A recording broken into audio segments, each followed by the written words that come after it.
Hi, this is Paul. This is part of my Rough Draft to Sunday series where basically I walk through and edit my sermon on the way to Sunday.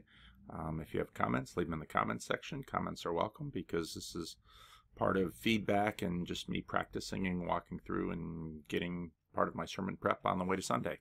So here goes. Suicide is a very strange thing. We are creatures with a strong will to live. We love stories where suicide is. We love stories where people fight with incredible determination to stay alive, and then suicide is this practice where people just kind of throw away their life. I read this book a couple of years ago and found it interesting and moving. I learned a lot from it in terms of the history of suicide and the philosophies against it. Humanity has taken this practice in a lot of different ways. Part of what we deal today with in terms of our culture is the question of suicide and circumstance. You know, in some cultures, suicide is honorable in certain circumstances, and in fact in some cultures it is the honorable thing to do in some circumstances. In other cultures, suicide is shameful and always shameful and in fact sinful in many cultures, because life is a gift and it isn't fundamentally yours, and so if you throw it away, you're basically robbing someone else of what is theirs, which is your life. Now, obviously, in our culture, where we imagine we belong to ourselves, there's people have different takes on this, and lately there's been a lot of movement in the culture and politics and law about doctor-assisted suicide, and if you begin from the premise that our life is our own, then we have every right to throw it away or do what we want with it. And that's kind of the rationale behind doctor-assisted suicide. Also because we as a culture greatly believe in eliminating pain, then pain is, for our culture, a legitimate reason to take one's life and end the pain. Now, there's obviously a lot behind that I'm not going to go into. Now, in our culture, suicide is mostly considered a tragedy. I think it's associated often with unmet circumstantial desire. You know, you'll have stories of unrequited love, or a financial collapse, or a loss of status or reputation. It's also associated with the disease of depression. And depression is a funny disease because it is in some ways also connected with circumstance. And I think the dance we do in our culture with respect to that disease is interesting, because on one hand, we all acknowledge that it's circumstantial, but on the other, we want to very quickly wrap around it a mantle of biological medical precision that imagines that with the right pills or the right antidepressants, then we can somehow make ourselves happy, even though as a culture we are gripped by a fascination with happiness and an imagination that says we can use cars and romantic love and houses and puppies and status and achievement all to create happiness. And so you have to, and in fact we have laws against, let's say, illicit forms of chemical happiness, such as getting lost in heroin or something, or cocaine or something like this. So it's interesting that when we, for example, with the suicide of Robin Williams a few years ago, we tend to default to a shared common trial in the streets medical diagnosis. And I think there's something deep within us that expresses the ambiguity and the fear that we have as a culture about this through that. Now a few years ago, there were a number of articles in the press about suicides in Palo Alto, California. Now, I live in Northern California. Palo Alto has a reputation for, of course, being the home of Silicon Valley, of Google, of the amazing the amazing accumulation of wealth and power that has happened in just a generation.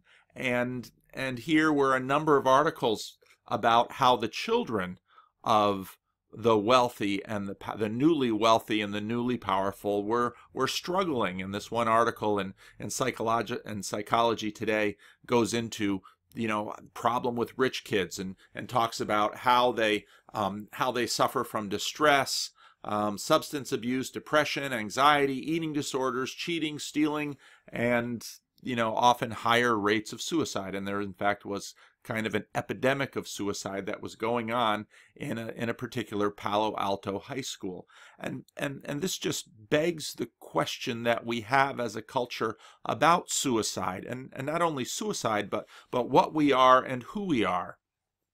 There's been similar articles about suicides on Wall Street, not just when, the mythical jumping from the buildings when the market collapsed way back in the 20s, but even in the heyday of the market a couple of years ago, there was a suicide of a prominent figure on Wall Street, a man who seemed to have everything together. He had, all kinds of money, and he had status, and he had power, and he had a lovely family, and how could this man who had everything throw it all away? And again, we jump to a medical diagnosis, which could be a very fair thing in any particular circumstance. But again, I think part of the reason we jump to that medical diagnosis is that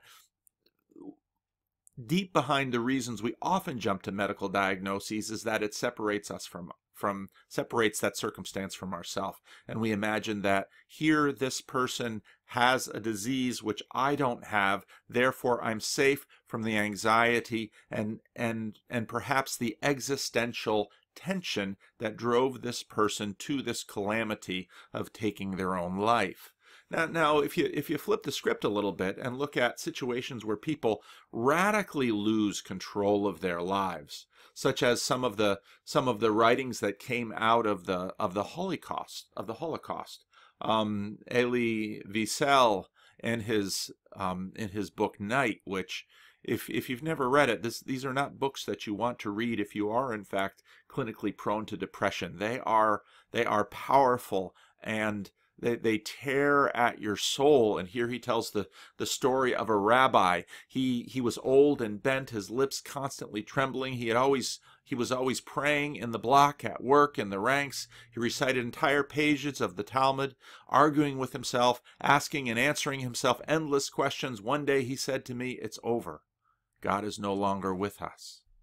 And Wiesel, poor Akiba Drumer, if only he could have kept his faith in God, if only he could have considered his suffering a divine test, he would not have been swept away by the selection.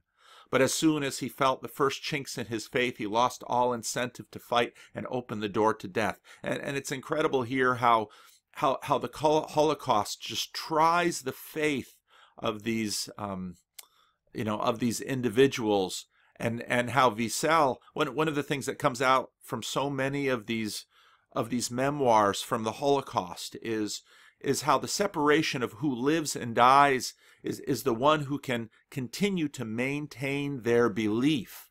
Viktor Frankl is perhaps the greatest example of this. Someone who was obviously taken. He had a fiancée, and then I caught this from his book about meaning. The most painful part of beatings is the insult which they imply, which is such a dramatic statement, because in our materialist culture, where we like to imagine that this body is the primary thing about us, that we are fundamentally animals. We are the strangest kind of animal you could imagine, because as Viktor Frankl says, and when I read this in the book, I was just struck by it, because it was so true and so right, that on one hand, sure, caused me physical pain, but people, and this I think holds up to the suicide conversation, it's the insult, it's the existential angst and struggle that is us. Now, I'm setting us up here to get into the book of Ecclesiastes. It's one of the most haunting books in the Old Testament. The words of the teacher, son of David, king of Jerusalem. Meaningless, meaningless, says the teacher. Utterly meaningless. Everything is meaningless. Now this havel, this word that's translating meaningless. If you check English Bibles, you'll see all kinds of different ways to try to translate it. Vanity. There's, as you know, if you know more than one language, or at least even bits of more than one language, there are often words in one language that can't fully or adequately be expressed by a single word or even a group of words in another language. I think of, for the Dutch, benauwd, or gezellig is another, word for the Dutch. The Spanish have theirs, and this word meaningless is so if you look at how it's used in the Hebrew scriptures, it's often connected with worthless idols. Gilgamesh, in the Gilgamesh epic, the word, or a connection to this word has Gilgamesh saying very similar things about it. He's using this word with respect to all of his dramatic accomplishments and how they are breath, how they are wind. And so in one hand you have the sense of wind and breath, which in one moment may be completely life-giving and essential, in the next moment seems utterly useless and passing, and with this connotation associated with idolatry. You've also got a conception of deceptive and illusory and something which takes you down a wrong path. And so the book of Ecclesiastes is set up as a son of David, a king in Jerusalem, and as we keep reading, someone who has everything, and he looks over his life and he says, meaningless, meaningless. And sometimes as I read the book of Ecclesiastes, I start to wonder, was this person depressed? Is this an existential crisis? What do people gain from all their labors at which they toil under the sun? Generations come and generations go, but the earth remains forever. The sun rises and the sun sets and hurries back to where it rises. The wind blows to the south and turns to the north. Round and round it goes, ever returning to its course. All streams flow into the sea, yet the sea is never full. To the place where the streams come from, there they return again. All things are wearisome, more than one can say. The eye never has enough of seeing, nor the ear its fill of hearing.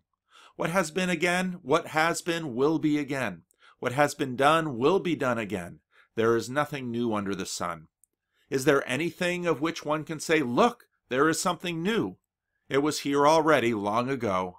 It was here before our time. No one remembers the former generations, and even those yet to come will not be remembered by those who follow them. I, the teacher, was king over Israel in Jerusalem. I applied my mind to study and to explore by wisdom all that is done under the heavens. What a heavy burden God has laid on mankind. I have seen all things that are done under the sun. All of them are meaningless, a chasing after the wind. What is crooked cannot be straightened. What is lacking cannot be counted. I say to myself, look, I have increased in wisdom more than anyone who has ruled over Jerusalem before me. I have experienced much wisdom and knowledge. Then I applied myself to the understanding of wisdom and also to madness and folly. But I learned that this too is a chasing after the wind. For with much wisdom comes much sorrow. The more knowledge, the more grief. I said to myself, come now, I will test you with pleasure to find out what is good. But that also proved to be meaningless. Laughter, I said, is madness. And yet what does pleasure accomplish? I tried cheering myself with wine and embracing folly. My mind still guided me with wisdom. I love this, how the teacher on one hand is trying everything, but another sense of his person is back looking at himself saying, okay, will wine do it? And I find this so captures who we are and how we watch ourselves and how we examine this life and how we try to suck wisdom out of it. I wanted to see what was good for people to do under the heavens during the few days of their life. Now you might notice again the repetition of under the heavens, and I think this, I've mentioned before that in some ways the Hebrew scriptures are the most secular part of the scriptures, and that we don't default to an afterlife as we usually do in the Christian context, and I'll get into that a little bit later in the sermon. But this is a picture of strictly under heavens. This is a picture of phenomenology, about how we look at the world, about how we experience life. This is a picture of in a such us as animals, watching ourselves as animals, watching ourselves as something higher than the animals, but understanding our animal nature. This is very Augustinian.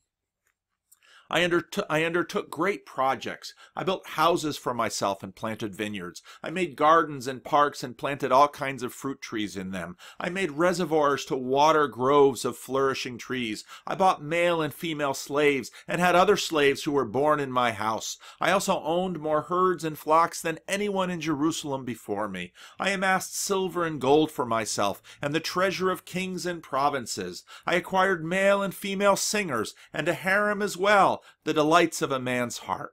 I became greater by far, and again you see just every imaginable pleasure that has been legitimized in particular cultures. He has appropriated. He has success. If you look at, for example, David Brooks, the road to character, he's got Adam 1 down. His resume virtues are the top of the heap.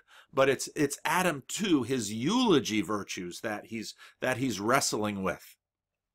I became greater by far than anyone in Jerusalem before me, and all my wisdom, in all this my wisdom stayed with me. I denied myself nothing my eyes desired. I refused my heart no pleasure. My heart took delight in all my labor, and this was the reward of all my toil.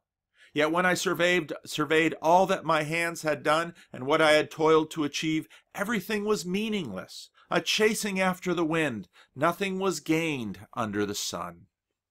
Then I turned to my thoughts to consider wisdom, and also madness and folly. What more can a king's successor do than what has already been done? I saw that wisdom is better than folly, just as light is better than darkness. The wise have eyes in their heads, while the fools walk around in darkness. But I came to realize that the same fate overturns them both. In other words, if it comes to death, once we look into the grave, so what? So what? And when I read this, I find this book to be so amazingly contemporary. When I listen to the conversations about meaning and naturalism or theism or religion and philosophy, I find people making these points again and again and again. Then I said to myself, the fate of the fool will overtake me also. What then do I gain by being wise? I said to myself, this too is meaningless. This is breath. This is wind. This is vanity. This is deception. This is illusion. For the wise, like the fool, will not be long remembered. The days have already come when both must be forgotten. Like the fool, the wise too must die. For all your wisdom, you can't keep yourself alive. And I look at our culture where we in a sense have a Gnostic chase after health, where, well, I'll go to my doctor who has studied science, but he's limited by science. I'm going to go out into the internet and find the forgotten science, the lost keys. I'm going to eat this root or exercise in this special way or do this special thing. Surely in this way I'll cheat death, and through this kind of wisdom. Now it's important to know that in Old Testament wisdom literature, wisdom has a far broader meaning than just thoughts that are, it's even hard to describe what we mean by wisdom in English, but wisdom has the connotation of skill and excellence and even technology. And so we imagine that through wisdom we can cheat death, but you know what? I don't care how excellent you are, every one of us goes into that grave. So I hated life because the work that is done under the sun was grievous to me.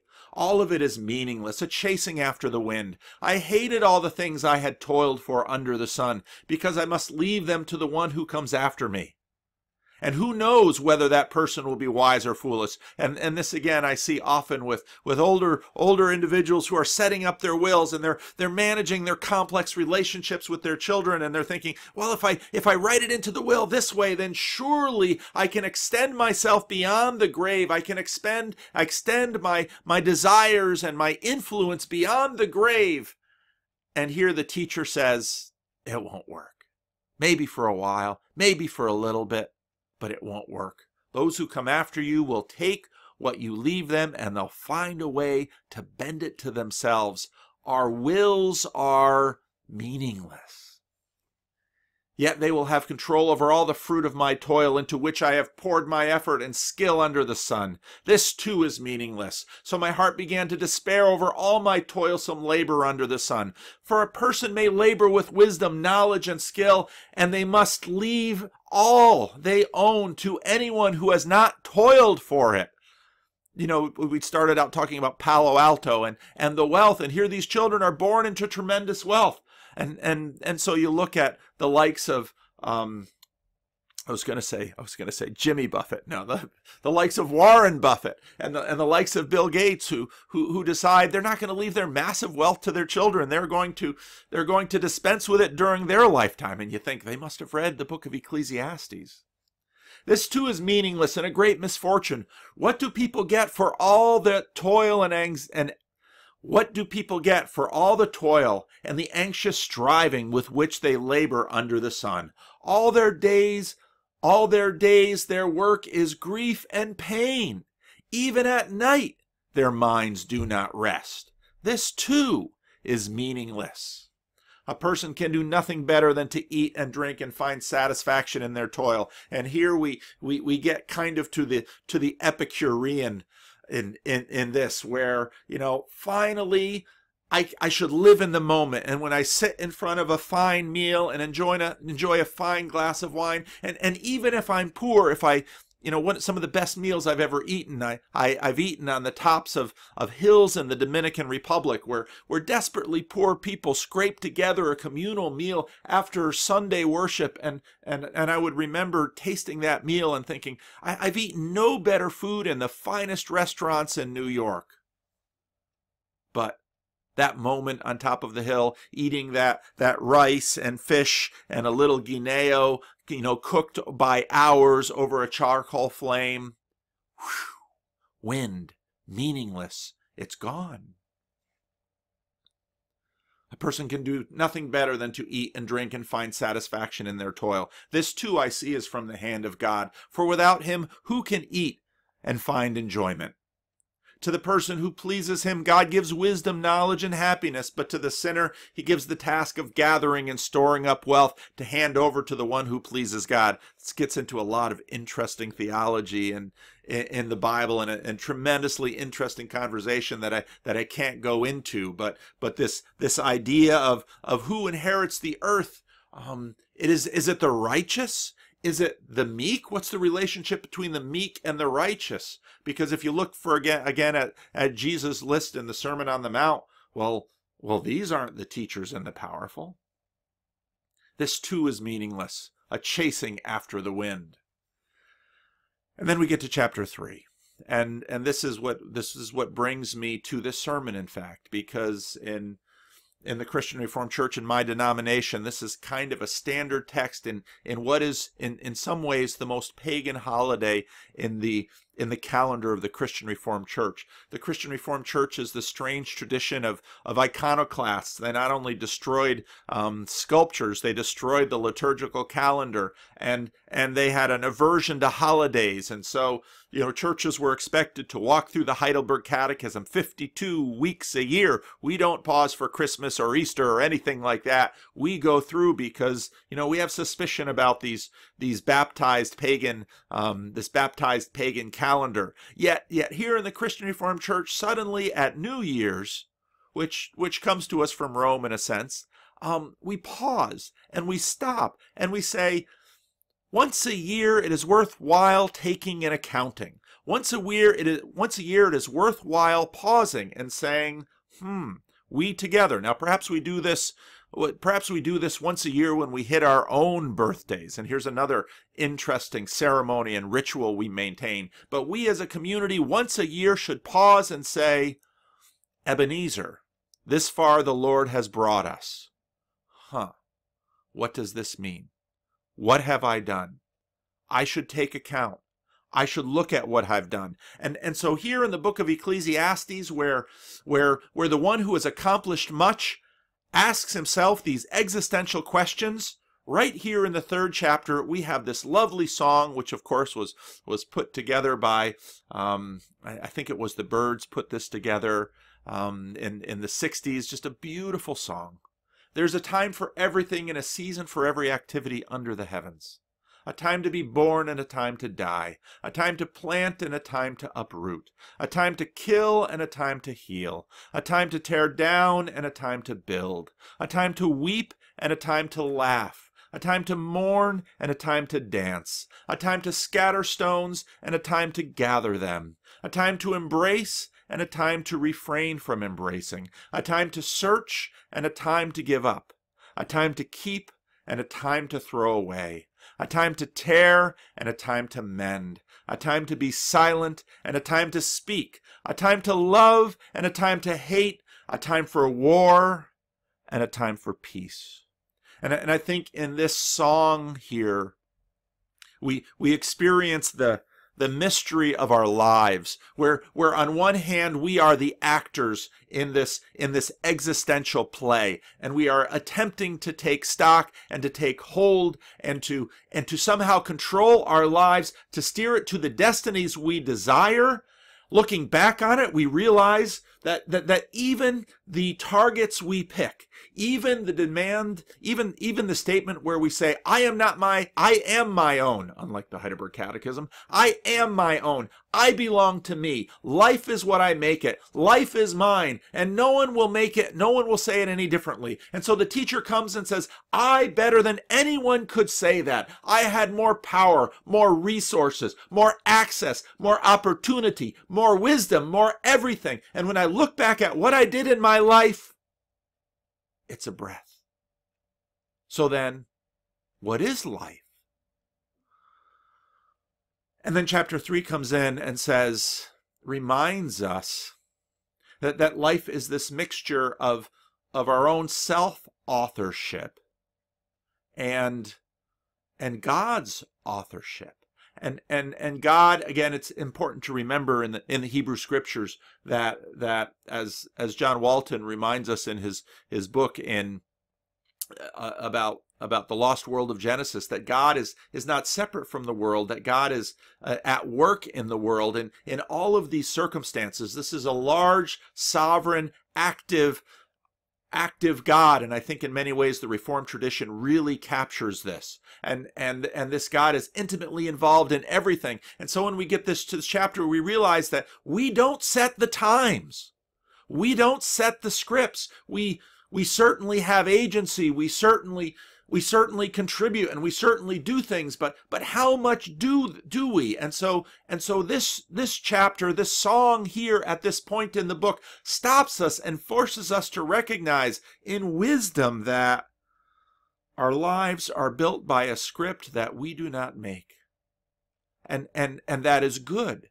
That there is time for all of these things. There is time for happiness and there is time for sorrow. There is time for living in the moment, and there's time to stepping back and taking stock over everything that has happened. And God has made it this way. And this amazing thing we call life on planet Earth among human beings is this incredible story. And here it is. And God is the author.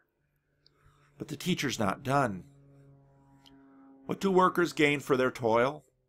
I have seen the burden God has laid on the human race. And again, this is a repetition. You might remember it from earlier in the book. And so God is telling this story and working this drama. And we are actors in it. We take the stage, and we are actors, but we have not formed the script, and we are small and we are powerless, and we play our roles, and our roles are impeded and conditioned from all that is among us. And then verse 11, which always just stops me cold. He has made everything beautiful in its time. He has also set eternity in the human heart, yet no one can fathom what God has done from beginning to end. In other words, we are these creatures watching our animal selves, wondering about it, trying to know ourselves, trying to get a grip on ourselves, to sort ourselves out, to get a handle on what life is. And here we are. On one hand, he has placed eternity in our hearts, and he has given us a glimpse of what we can never realize in this world. And this is our burden. And we see it, and the scales along the lines of everything that is us. We see it in the most mundane practices of life, the things we do every day: eating, sleeping, bathing, caring for ourselves, taking care of children, going to work, dealing with the monotony, dealing with the boredom. Yet, haunted by eternity, he places eternity in our hearts, and part of us wonders why. Couldn't we be like the animals? Isn't this what so often drives suicide? If we were like the animals, just I set a dish of food in front of my dog, or I wiggle a table scrap, and the dog goes nuts. He's living in the moment. He's perfectly in the moment, but we can't do there. We have eternity in our hearts. We have time in our head. We live in our past. We live in our future. We can't just live in the moment. And we say, why, Lord, why have you done this? This existential puzzle of human life. We are not like the animals. We are naturally drawn to seeing our lives as a story that has or demands meaning. And we know we will die, yet we have eternity in our hearts. So we scour existence looking to resolve this. Now when I read through this, I'm drawn to C.S. Lewis's argument from desire that he best lays out perhaps in his classic Mere Christianity, because he in a sense says that I think he jumps right in to Ecclesiastes at this point and says, something was built into our hearts that longs for a world we cannot know. We should be like the animals, where all we expect is life in the moment and then our death. But that isn't us. And why? And so C.S. Lewis postulates, and I think this is a powerful argument for the existence of everything beyond this frame, where our hearts were built for another world, a world which our bodies don't seem to be connected with. We have been built for a different existence, one without death. But yet a piece of this, a piece of us, shares in this world. As a Christian, we get drawn to the central story of the Christian faith. Jesus on the cross. Jesus heading to the cross. The chief disciple, Peter, who just chapters before promised he would go to death for this man. Yet outside Jesus' kangaroo court, Peter waits and sees, and a servant girl questions him. A little later, someone else saw him and said, "You are also one of them." "Man, I am not," Peter replied. About an hour later, another asserted, "Certainly this fellow was with him, for he is a Galilean." Peter replied, "Man, I don't know what you're talking about." Just as he was speaking, the rooster crowed. Jesus turned and looked straight at Peter. Then Peter remembered the word the Lord had spoken to him. "Before the rooster crows today, you will disown me 3 times." Now it's helpful to remember that, again, in the Hebrew scriptures, 3 times is important, because a deep hole is deep. A deeper hole is deep, deep. The deepest hole is deep, deep, deep. The Lord is holy, holy, holy. Peter denies him 3 times. And he went outside and wept bitterly, both Matthew and Luke use these same words to describe what Peter did. He goes out and he weeps. And the Bible, the story sets us up with a contrast between Peter and Judas, because Judas will kill himself. Peter probably here is at the brink, because what has he lived for? He put all of his chips on this man, and what is happening? His world is falling apart, and Peter himself has contributed to it. There's nothing more crushing than that. If you're merely the victim of an evil person, at least you have yourself. But as Frankl says, it wasn't the beating, it was the insult. You will be tested. If you live in this world, you will be tested. You will be tested to the edge of your capacity.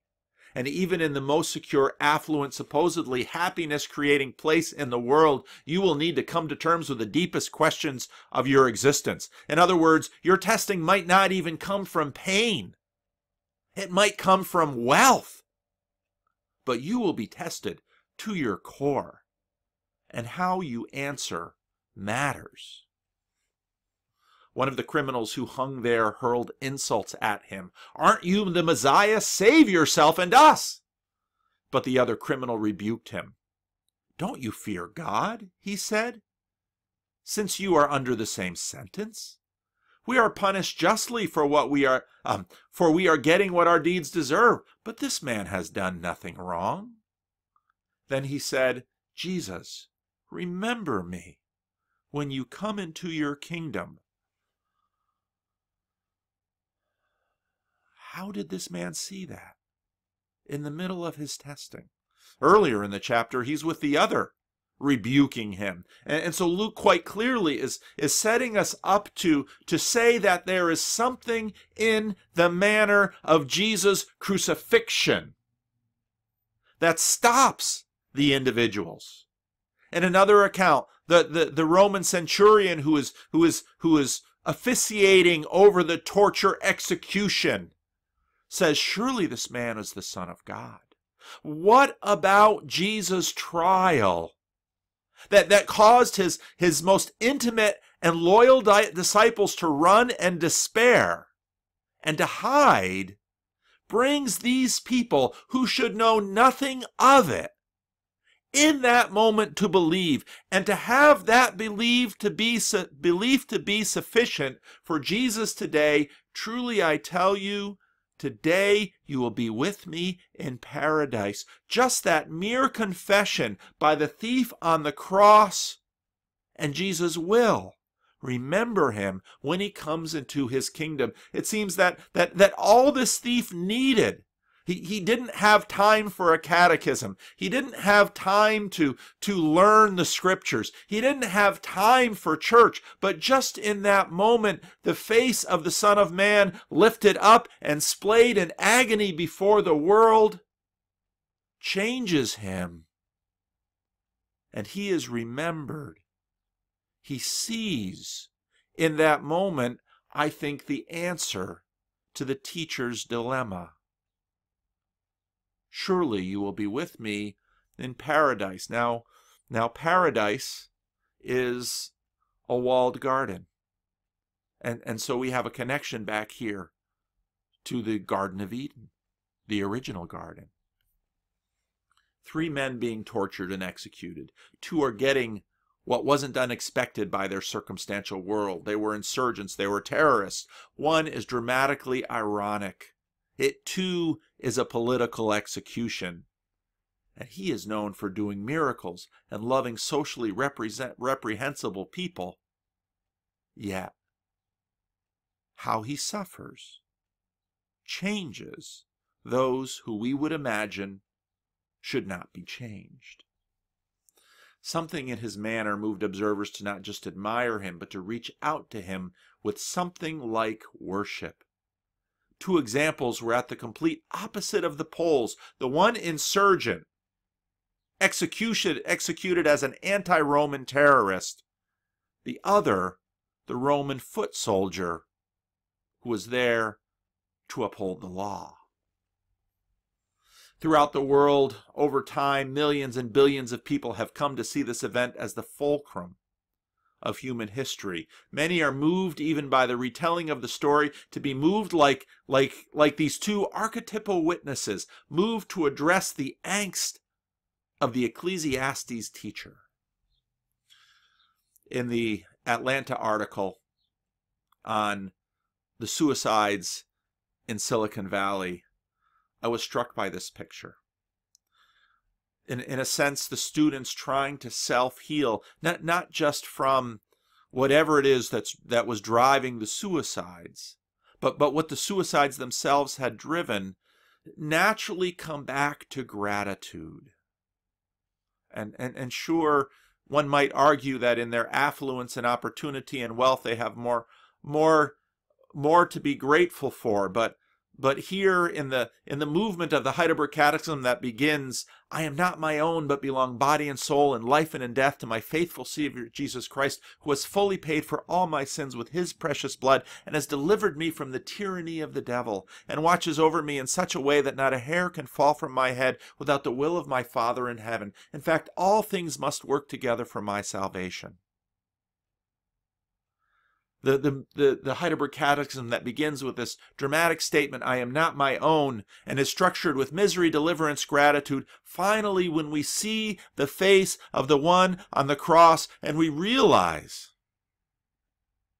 that in the world, in the midst of this meaningless life, here comes one who is the answer to our puzzle, the response that we give is gratitude, and our gratitude is shaped like him.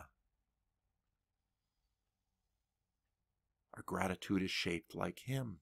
And even as we know that his way of life leads him to a cross, it also leads him to resurrection.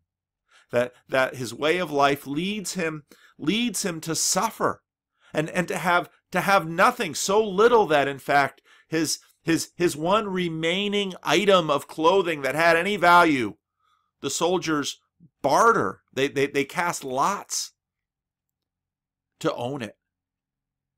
And this man becomes, for the millions and billions, the key to the meaningness of life, and how it pours out into the existential question that Ecclesiastes begs, what should I do? Well, you should live with gratitude, and your gratitude should be shaped like the one who gave you the gift. In other words, there's no higher compliment than imitation, and so imitate him. Amen.